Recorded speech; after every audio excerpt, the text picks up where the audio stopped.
සුබ දවසක් ඔයාට. අද මං අද කියලා දෙන්න හදන්නේ රයිස් කුකර් එකේ ගොඩක් ලේසියෙන් වගේම රසම රස පීසා එකක් හදාගන්නේ කොහොමද කියලා. oven එකේ හදනවා වගේම ගොඩක් ලේසියෙන් ඒ වගේම ඒ රසටම රයිස් කුකර් එකෙත් අපිට පීසා එක හදාගන්න පුළුවන්. ඉතින් oven එකක් නැති කෙනෙක්ට ගොඩක් ලේසියෙන් මේ විදිහට රසම රස පීසා එකක් හදලා රස බලන්න පුළුවන්. එහෙමනම් අපි බලමු මේ රයිස් කුකර් එකේ හදාගන්න පීසා එක කොහොමද හදාගන්නේ, මොනවද අපිට ඕනේ කරන්න කියලා.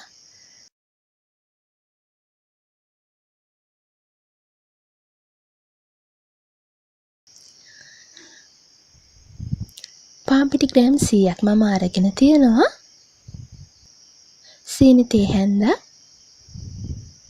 ඊස්ට් තේ හැඳි භාගයක් මම අරගෙන තියෙනවා. ඔයා කැමති නම් බිත්තරයක් වගේ වුණත් එකතු කරගන්න පුළුවන්. මුලින්ම අපි ඩෝ එක අනාගමු. පිටි ග්‍රෑම් 100ට සීනි සහ ඊස්ට් ටික මේ විදිහට එකතු කරගන්නවා.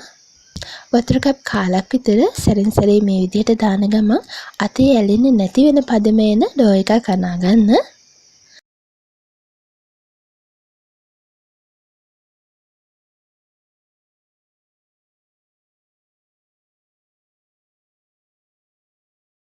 සාමාන්‍යයෙන් විනාඩි 10ක් 15ක් විතර හොඳින් යනුවම අතේ ඇලෙන්නේ නැති මෙන්න මේ වගේ ඩෝ එකක් අපිට ලැබෙනවා. ඊළඟට අපි මේ පිටි ඩෝ එක වහලා විනාඩි 30ක් විතර පිපෙන්න තියාගමු. මේ තියෙන්නේ පැය භාගයකට පස්සේ පිටි ඩෝ එක හොඳින් පිපිලා තියෙනවා. ඒ වගේම හොඳ මෘදු ගතියකට තියෙනවා. ඔන්න අපේ පීසා එක හදාගන්න පිටි ඩෝ එක දැන් සූදානම්. අපි තව බලමු මොනවද පීසා එක හදාගන්න ඕනේ කරන්නේ කියලා. මම සොසේජස් ටිකක් මේ විදිහට කපලා අරගෙන තියෙනවා.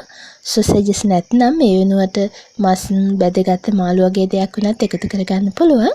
ඔයා නිර්මාංශ කෙනෙක් නම් ටෝෆු වගේ දෙයක් එකතු කරගන්න, නැත්නම් බිම්මල් ටිකක් තීරු කපලා වගේ අරගන්න පුළුවන්.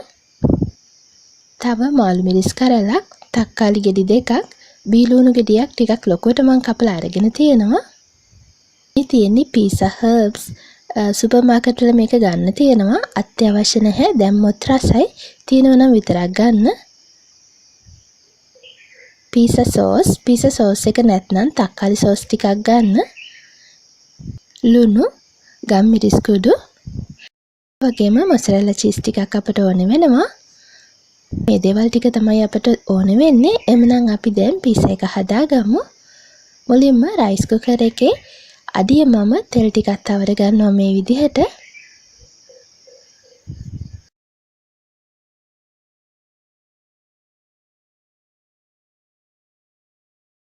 ඊළඟට රයිස් කුකර් එකේ තියලා පිටි ඩෝ එක මේ විදිහට තුනී කරගන්න.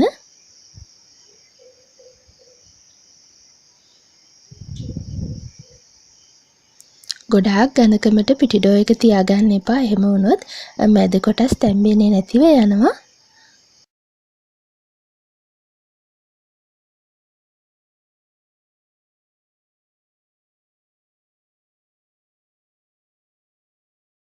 පිටි ඩෝ එක මේ විදිහට රයිස් කුකර් එකේ තුනී කරගත්තට පස්සේ අපි පීසා සෝස් ටික එකතු කරගන්නවා. පීසා සෝස් නැත්නම් තක්කාලි සෝස් මේ විදිහට එකතු කරගන්න.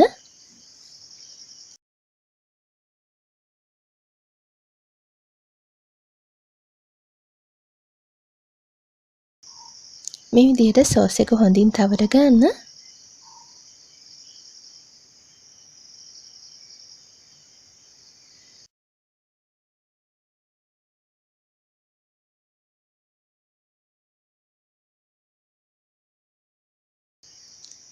ඊළඟට අපි ගත්ත පීසා හර්බ්ස්, ලුණු සහ ගම්මිරිස් කුඩු ටිකක් මේ විදිහට ඉහ ගන්නවා.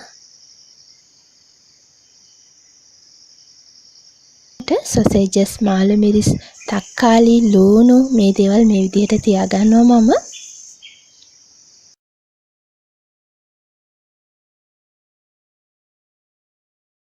ඔක්කොම ටික තියාගත්තට පස්සේ ලුණු කුඩු ටිකක් එක ගම්මිරිස් කුඩු ටිකක් මම ආයෙත් ඉහ ගන්නවා. ඊළඟට මොසරෙල්ලා චීස් ටික මේ විදිහට දාගන්න.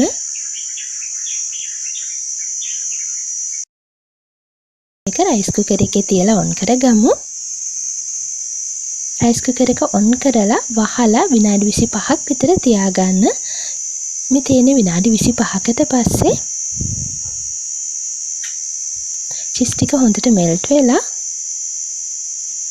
අපි රයිස් කුකර් එකෙන් මේක එළියට අරගෙන බලමු. ටත් පුළුවන් මේ විදිහට ගොඩක් ලේසියෙන් ඒ වගේම අඩු කාලයකදී රස පීසා එකක් රයිස් කුකර් එකේ හදාගන්න.